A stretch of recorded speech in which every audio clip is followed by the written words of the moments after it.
I started out with a licensee with Debenhams, and I just saw the numbers. You know, every single week I saw the sales figures, and I thought, "Are you serious? This is quite major."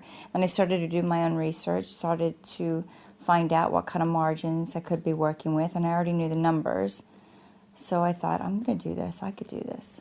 And so after 3 years of educating myself as much as possible without actually starting the business, I decided, okay, let's put in, a couple £100,000 and let's open the doors. And that's what I did.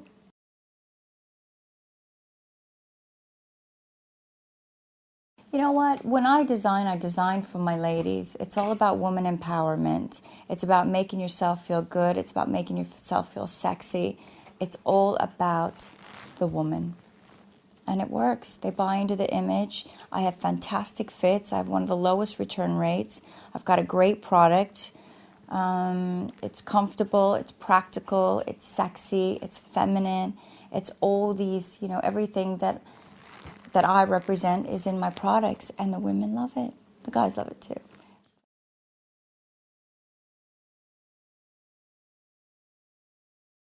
One thing I thought, oh gosh, I have this kind of money available, again from my modeling days. I'll just put it in. I could open the doors. Little did I know that it keeps your company still costs money. You don't just put in a certain amount and then you think, oh, I'll start making money right away. It doesn't work like that. It takes probably 2 to 3 years to really start making money. So you need to allocate, you need to understand cash flow. You need to really, really, you need to watch it. And especially, I made a few mistakes where I didn't do my fits myself. And I had some really bad fits, and they recalled the whole collection. Now, I still have to pay for the stock, and I couldn't sell it because the fits were wrong. So I had to pay for the stock. So, thank God that was a huge mistake. I should have paid attention to my fits. I should have paid more attention to my sales figures, which blocks were working, what colors were working. And ever since that day, thank God it happened earlier on, and it was quite a small collection, so I could facilitate payments.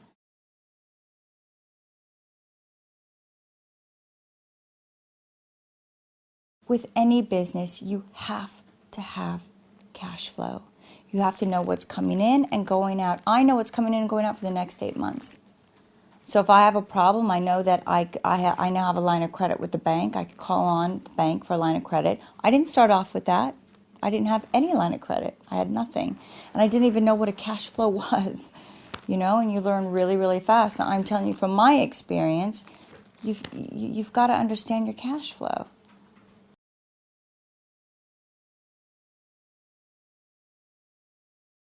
I thought, oh gosh, I could get this person, and maybe they're not as expensive and not as experienced, and I'll take them on board. Disaster. Pay for good people. You've got to. You've got to. And that's, I almost lost my business because I kind of tried to shortchange, go a bit cheaper, and they didn't know what the hell they were doing, and I certainly didn't exactly know at that time because I was just starting out.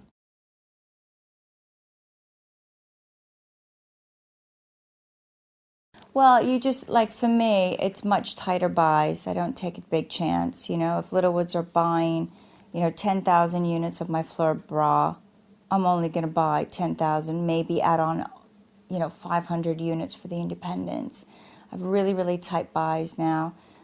Just very, very conservative with my money input and output, negotiating much harder on my cost prices, especially, and this is another thing, for me, I paid attention what's happening over in China and Hong Kong. Well, I could tell you what's happening because I need to understand this so I can negotiate down, and how much can I really push it. And especially right now with the exchange rate, I buy my products in dollars and I get paid in sterling. I'm getting crucified, so I have to do this. So, you just get a bit tougher, a bit more aggressive, but still really honest, and still, it's one thing, I don't try and cut corners. I don't try, some people will, like even with my customer, I'm still taking a little bit of a hit on the margin and giving them an unbelievable product because I believe in longevity. Don't get greedy. You will lose. I promise you, you'll lose. Don't think, oh, this is so cool. I can make this kind of margin. I'll just up the price a little bit more. Don't get greedy. You'll lose your business. You want to create a loyal customer that comes back again and again. And they're smart these days, these customers. They want more for their money. So you got to give it to them.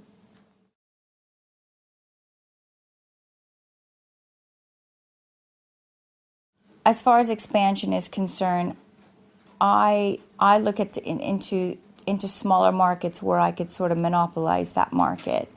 You know, for example, I went over to South Africa and I just hired on a PR company and absolutely went to town. Every single person, if they didn't know who By Caprice was, the product and me, they knew. And the sales initially were absolutely astronomical. It was phenomenal. It's a tough country because they have different laws and different understandings. So I had a bit of a tough time there. But I'll go back after the recession's over. I'll definitely go back. I'm looking at Greece. I'm looking at Australia. In America, I'm looking at licensing, actually licensing out my name, you know, the By Caprice product in America, and building it that way. Because that's just a huge market for me. I think it's a huge animal. But then again, you make it big in America, and it'll facilitate my sales in Europe.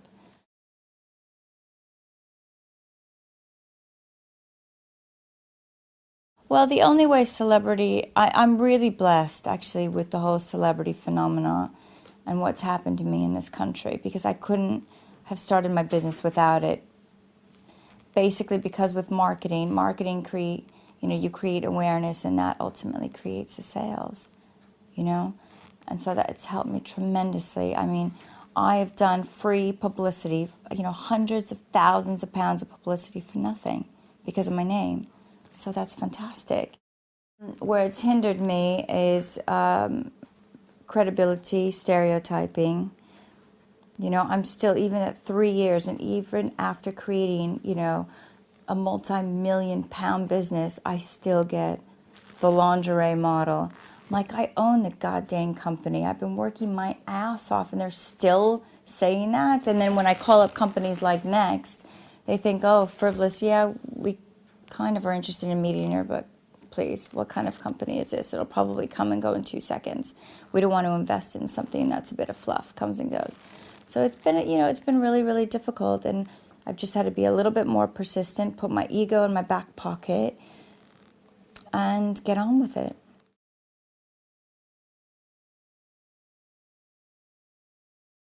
You just have to be responsible for your own actions. And there were a few things. I did get a DUI, and that killed a huge deal that we had signed on the dotted line. Massive deal. And then me being irresponsible and stupid, I did get a DUI, and they pulled out. He said, this isn't the right representation, and rightly so. So what you have to do is really take responsibility and for your own actions. Not only that, people do look up to you, and that was irresponsible of me. You know, being a person in the public eye, you have to take on some kind of responsibility, because you do become an inspiration for people, and people do look up to you. And that was a really hard lesson. I'm not perfect. I'm human, you know, and I learned my lesson, and I'll never, ever, ever do something like that again. And I really take my responsibilities serious now.